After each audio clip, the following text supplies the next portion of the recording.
আপনার বাজেট যদি হয়ে থাকে 20,000 টাকার আশেপাশে এবং রেগুলার ইউজেসের জন্য একটা স্মার্টফোন খুঁজে থাকেন, তাহলে Realme C55 কিন্তু হতে পারে আপনার জন্য ওয়ান অফ দ্য বেস্ট একটা অপশন। আজকে আমরা এই Realme C55 এর ইন ডিটেইলসে রিভিউ করার চেষ্টা করব এবং আপনাদেরকে শুধু স্পেকস না, রিয়েল লাইফের যে এক্সপেরিয়েন্স রয়েছে সেগুলো শেয়ার করার চেষ্টা করব এবং জানানোর চেষ্টা করব যে এই স্মার্টফোনটা আপনার জন্য কি আসলেই কিনা উচিত হবে কিনা। তাহলে প্রথমেই চলুন এই স্মার্টফোনটার ডিসপ্লে সম্পর্কে জেনে নিই। 6.72 ইঞ্চিসের ফুল এইচডি প্লাস একটা ডিসপ্লে কিন্তু আমরা দেখতে পারবো, যা কিন্তু হলো একটা এলসিডি প্যানেল। এবং একই সাথে কিন্তু আমরা দেখতে পারবো 90 হার্জের হাই রিফ্রেশ রেট এবং একই সাথে থাকছে 680 নিটসের পিক ব্রাইটনেস। এই এত কিছুর কম্বিনেশনে কিন্তু এই ডিসপ্লেটা হয়ে যাবে আমাদের জন্য ওয়ান অফ দ্য বেস্ট একটা টপ নোজ ডিসপ্লে। যেহেতু এখানে আমরা 680 নিটসের পিক ব্রাইটনেস পেয়ে যাবো, সেক্ষেত্রে কিন্তু সরাসরি সানলাইটের ক্ষেত্রেও এই ডিসপ্লেটা ব্যবহার করার ক্ষেত্রে তেমন কোনো সমস্যা আমরা দেখতে পারবো না। আর তার সাথে সাথে যেহেতু এখানে আমরা 90 হার্জের একটা হাই রিফ্রেশ রেটের প্যানেল দেখতে পারবো, সেক্ষেত্রে কিন্তু আমাদের রেগুলার ইউজেসের ক্ষেত্রে আমরা স্মুথ অ্যান্ড বাটার স্মুথ আমাদের যে এক্সপিরিয়েন্সটা রয়েছে সেটা এখান থেকে পাবো। যদি আমরা গেমিং এবং মাল্টিটাস্কিংয়ের কথা স্পেশালি বলি, সেক্ষেত্রেও কিন্তু তেমন কোনো বড় ধরনের সমস্যা আমরা এই ডিসপ্লেতে দেখতে পারবো না। একদম একুরেট কালার দেওয়ার চেষ্টা করবে এই ডিসপ্লেটা আমাদেরকে ডে টু ডে লাইফে ব্যবহার করার ক্ষেত্রে।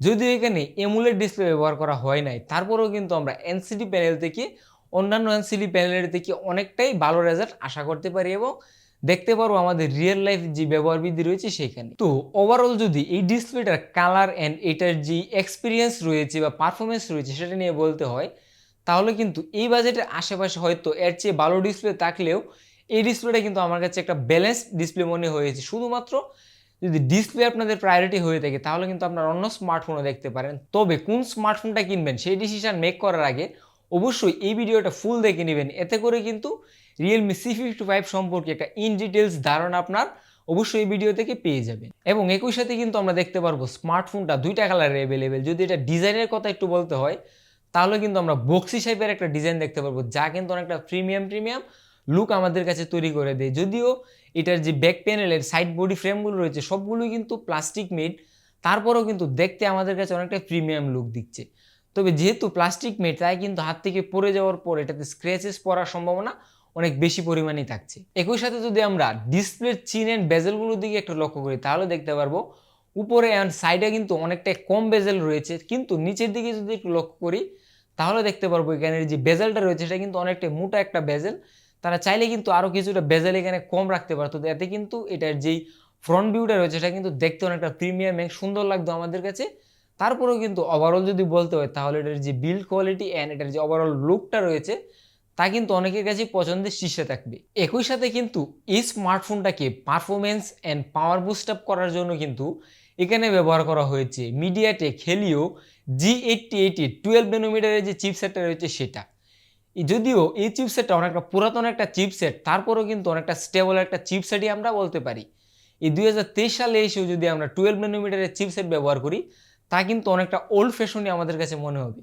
তারপরেও যদি এই চিপসেটের পারফরমেন্সের কথা বলতে হয়, তাহলে কিন্তু আমাদের রেগুলার যে ডে টু ডে ইউজেসগুলো রয়েছে সেক্ষেত্রে কিন্তু খুব ভালো পরিমাণে স্টেবল পারফরমেন্সই এই চিপসেটটা আমাদেরকে দিতে পারবে। স্পেশালি যদি আমরা মাল্টিটাস্কিংয়ের কথা বলি, তাহলে কিন্তু সেখানে খুব ভালো পরিমাণে অ্যান্ড টপ নচ পারফরমেন্স আমরা অবশ্যই দেখতে পারবো।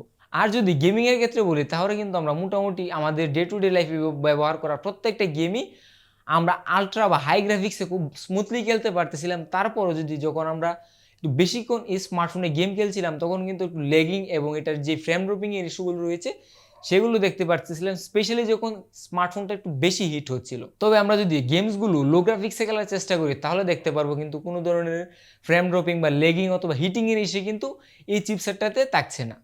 তাই অবশ্যই যারা শুধুমাত্র গেমিংয়ের জন্য একটা স্মার্টফোন খুঁজছেন, তাদের জন্য কিন্তু এই বাজেটের আশেপাশে অন্যান্য স্মার্টফোনও মার্কেটে অলরেডি রয়েছে।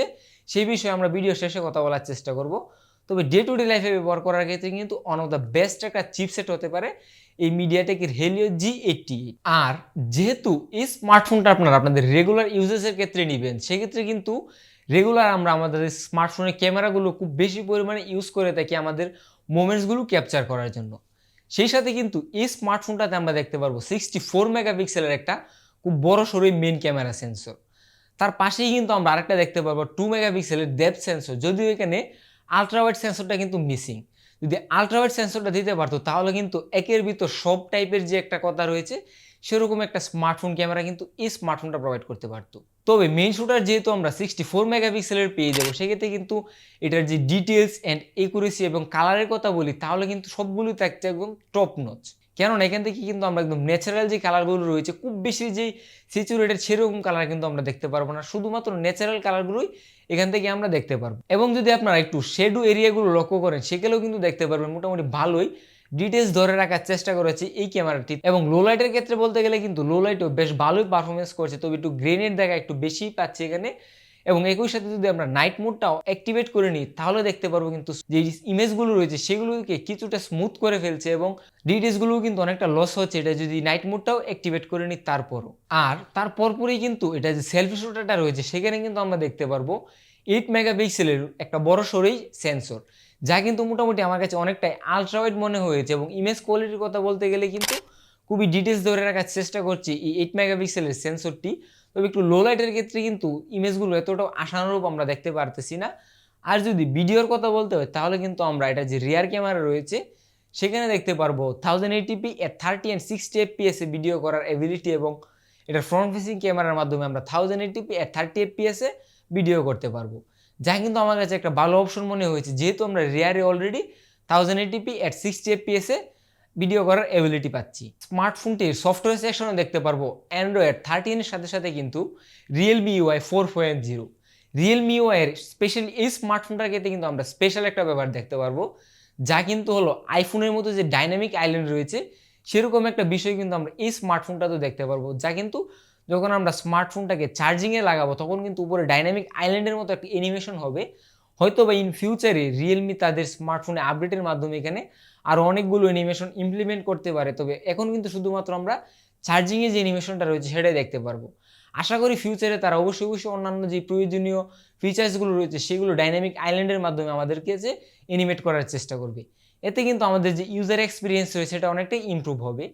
আর স্পেশালি যদি রিয়েলমির ইউআই সম্পর্কে বলতে হয় তাহলে কিন্তু রিয়েলমির ইউআইটা অনেকটা স্টেবল অ্যান্ড বাগস ফ্রি একটা ইউআই, তেমন খুব বেশি একটা কিন্তু আমরা এখানে ব্লুটুথ দেখতে পাই না স্মার্টফোনগুলোতে, এবং অনেকটাই কাস্টমাইজ করার এবিলিটি কিন্তু এই ইউআইটা আমাদেরকে প্রোভাইড করে। স্মার্টফোনটিতে প্রয়োজনীয় সমস্ত সেন্সরস অ্যান্ড কানেক্টিভিটির যে অপশনগুলো রয়েছে সেগুলো দেখতে পারবো, এবং তার সাথে সাথে যদি পোর্টস অ্যান্ড বাটনসের কথা বলতে হয় তাহলে কিন্তু আমাদের ডে টু ডে লাইফে ব্যবহৃত প্রত্যেকটা পোর্টস অ্যান্ড বাটনস একদম জায়গা মতো রয়েছে একুরেট পজিশনে, যা কিন্তু তেমন কোনো অসুবিধার সৃষ্টি করছে না। আর এটাতে ফিঙ্গারপ্রিন্ট সেন্সর হিসেবে কিন্তু রয়েছে সাইড মাউন্টেড ফিঙ্গারপ্রিন্ট সেন্সর, যা কিন্তু আমার কাছে অনেকটা একুরেট অ্যান্ড ফাস্ট মনে হয়েছে। এবং আমরা যদি এটার বক্স কন্টেন্ট একটু লক্ষ্য করি সেখানে দেখতে পারবো কিন্তু তার একটি 3 ওয়াটের সুপার বোক একটা ফাস্ট চার্জার ব্যবহার করা হয়েছে, এবং ব্যাটারি হিসেবে পেয়ে যাব 5000 mAh একটা মেসিভ ব্যাটারি, যা কিন্তু আমাদের হেভি ইউজের ক্ষেত্রেও সারাদিনের একটা ফুল ব্যাকআপ ইজিলি দিতে পারবে। সারাদিন ব্যবহার করার পরও কিন্তু আপনারা এখানে 20 থেকে 25% চার্জ অবশিষ্ট অবশ্যই দেখতে পারবেন, যা কিন্তু খুব ভালো একটা ব্যাপার আমাদের ডে টু ডে লাইফে স্মার্টফোনটা ব্যবহার করার ক্ষেত্রে। তো ওভারঅল এখন যদি বলি যে এই স্মার্টফোনটা কি আপনার কিনা উচিত হবে কিনা, প্রথমে বলে নিই আপনি যদি দেখতে সুন্দর অ্যান্ড রেগুলারলি ইউজ করার জন্য একটা স্মার্টফোন খুঁজে থাকেন তাহলে কিন্তু এই স্মার্টফোনটা হতে পারে আপনার জন্য ওয়ান অফ দ্য বেস্ট একটা স্মার্টফোন। কিন্তু আপনি যদি মনে করেন যে আলট্রাওয়াইড ক্যামেরা এবং সেই সাথে মোটামুটি ভালো একটা গেমিং পারফরমেন্সের স্মার্টফোন আপনার প্রয়োজন তাহলে কিন্তু সেম বাজেটের আশেপাশে আপনারা Redmi Note 12 4G দেখতে পারবেন। আমাদের চ্যানেলে কিন্তু অলরেডি এই দুইটা স্মার্টফোন নিয়ে একটা কম্প্যারিজন ভিডিও আপলোড করা রয়েছে, সেটা চাইলেই কিন্তু আপনারা এই আই বাটনে ক্লিক করে দেখে আসতে পারেন। তো আজকের এই ভিডিওটা এই পর্যন্তই। কেমন লাগলো আজকের ভিডিওটা অবশ্যই কমেন্ট বক্সে জানিয়ে দিবেন, এবং সাবস্ক্রাইব করে যাবেন আমাদের চ্যানেলটি রেগুলার ভিডিও পাওয়ার জন্য।